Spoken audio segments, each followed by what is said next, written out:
ជនម្នាក់នេះមានគម្រោងសាងសង់សន្តាគារលើឋានព្រះច័ន្ទក្រុមហ៊ុនដែលបានរៀបចំគម្រោងនេះឡើងគឺក្រុមហ៊ុន GRU Space តោះគ្នាគឺគេមាន website មានអីត្រឹមត្រូវតោះគ្នាមិនលេងសើចទេណាដែលការបំផុសគំនិតនេះឡើងគឺការចេញពីបរិះម្នាក់ទៅតែមានអាយុ22ឆ្នាំទេតោះគ្នាគាត់មានឈ្មោះថា Skylar Chan ចានេះគឺជារូបរបស់គាត់នៅខាងក្រោយ background ខ្ញុំនេះ GRU Space នឹងក្រុងនឹងបើករមណីយដ្ឋានប្រណិតនៅលើឋានព្រះច័ន្ទហ្នឹងណាភ្ញៀវដំបូងគឺគេរំពឹងថានឹងមកដល់ក្នុងរយៈពេល6ឆ្នាំទៀតឥឡូវ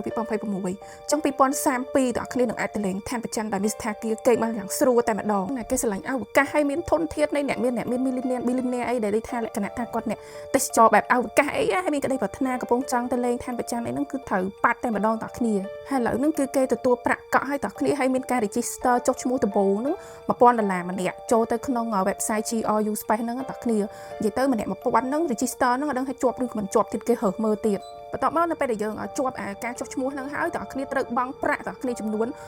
$7.5 លានក្នុងមនុស្សម្នាក់ទៀតតើគ្នាអញ្ចឹងបើគិតជាលុយដុល្លារវាចូល$10 លានអាមេរិកតើគ្នាក្នុងម្នាក់ហើយយើងអាចស្នាក់បាននៅក្នុងរយៈពេល5យប់ប៉ុន្តែការធ្វើដំណើរទៅមកគឺគេតមកបញ្ជាក់ក្នុងហ្នឹងឯងតាមបើការតាមខ្ញុំមើលឯកសារចាស់ៗការដែលយើងឡើងទៅលើឋានព្រះច័ន្ទម្ដងចំណាយ$1 លានតើគ្នាយើងជិះអាស្អីគេហៅគេ Apollo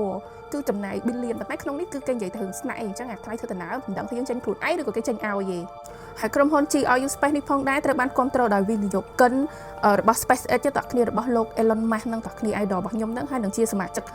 កម្មវិធីស្អីទៀតច្រើនណាតើគ្នាមានអ្នកគ្រប់គ្រងច្រើនក្នុងការធ្វើសន្តាគារនៅលើឋានព្រះច័ន្ទនឹងពុទ្ធឥសាគេទៅច្រើនជោគជ័យអញ្ចឹងតើគ្នាមានគ្រោះថ្នាក់អីចឹងទៅការឡើងទៅលើឋានព្រះច័ន្ទនឹងតាមយើងមើលតាមអង្គការ NASA អីតើគ្នាគឺសុវត្ថិភាពជាងការចុះទៅលេងនៅក្រោមមាត់សមុទ្រវាមានសម្ពាធវាមាន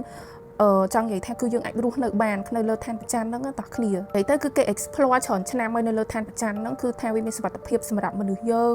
ទាំងការរស់នៅអត់មានសត្វសាហាវអត់មានបាតុភូតធម្មជាតិដែលបង្កគ្រោះថ្នាក់ដល់មនុស្សហើយមួយវិញទៀតតោះគ្នានៅលើឋានព្រះច័ន្ទហ្នឹងគឺថាមានអាកាសធាតុល្អទៀតតោះគ្នានិយាយទៅគឺអាកាសធាតុគេគឺចង់និយាយថាអត់ក្តៅអត់ត្រជាក់គឺល្មមហ្មងរបៀបចឹងអុយមានអារម្មណ៍ថាចង់ទៅដែរតាណាគេចង់ទៅខ្លះហើយណាគេអត់ហ៊ានទៅអីអាច comment នៅក្នុងវីដេអូហ្នឹងបានខ្ញុំចង់ដឹងតែទូចង់ទៅមិនក៏ដោយសំខាន់គឺលុយតោះគ្នាថ្លៃខ្លាំងតោះគ្នាអើយនិយាយទៅម្នាក់$10 លានហើយនៅចំណាយហើយនៅញ៉ាំស៊ីចុកហើយទៅមិនដឹងថា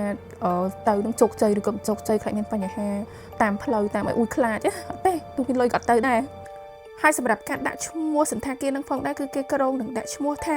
Luna Hotel តោះគ្នាហើយសម្រាប់អ្នកចង់ដឹងព័ត៌មានបន្ថែមពីសន្តាគារនៅលើឋានព្រះច័ន្ទនឹងអាចចូលតាម website តោះគ្នាខ្ញុំតម្លាក់ website គេនៅក្នុង comment វីដេអូនឹងតែម្ដងអ្នកតោះគ្នា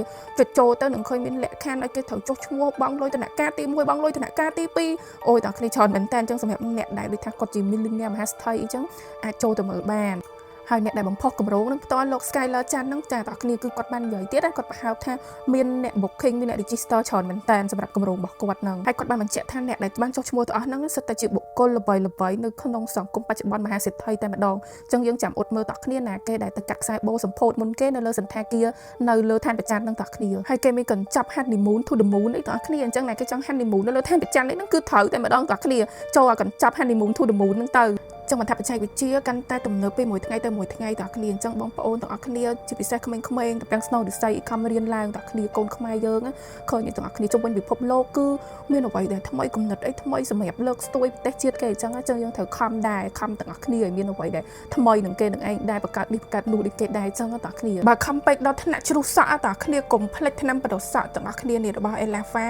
គឺជាផលិតផលដែលចេញពី clinic ស្បែកក្បាលប្រទេសអូស្ត្រាលីនេះខ្ញុំប្រើផ្ទាល់តើគ្នាអាចបណ្ដុះទាំងសក់ហើយនឹងរោមចិញ្ចើមតើគ្នាមានគុណភាពពិតទាំងអស់ម៉ួយចាស់ទិញហើយដឹងទិញទៀតហ្មងតើគ្នាអញ្ចឹងអ្នកថ្មីដែលអត់បានសាក់ប្រើអាចសាក់ប្រើម្នាក់មួយទៅធានាថាមកជាប់ចិត្តតើគ្នាហើយឃើញលទ្ធផលលឿនមែនតើអានេះលក្ខណៈមេសេរ៉ូមកតើគ្នាហើយយើងអត់ចាំបាច់ត្រូវប្រើច្រើននេះលុញតែតិចក៏ដុសដែរតើគ្នាប្រើជាប់រាល់ថ្ងៃចាប់ពី7ថ្ងៃទៅ10ថ្ងៃគឺឃើញថាដុសកូនសក់មកបាក់កញ្ច្រេងកញ្ច្រងពេញក្បាលហ្មងតើគ្នាព័ត៌មានបន្ថែមអាចឆាត់ចូល page បានណាតើគ្នាអរគុណ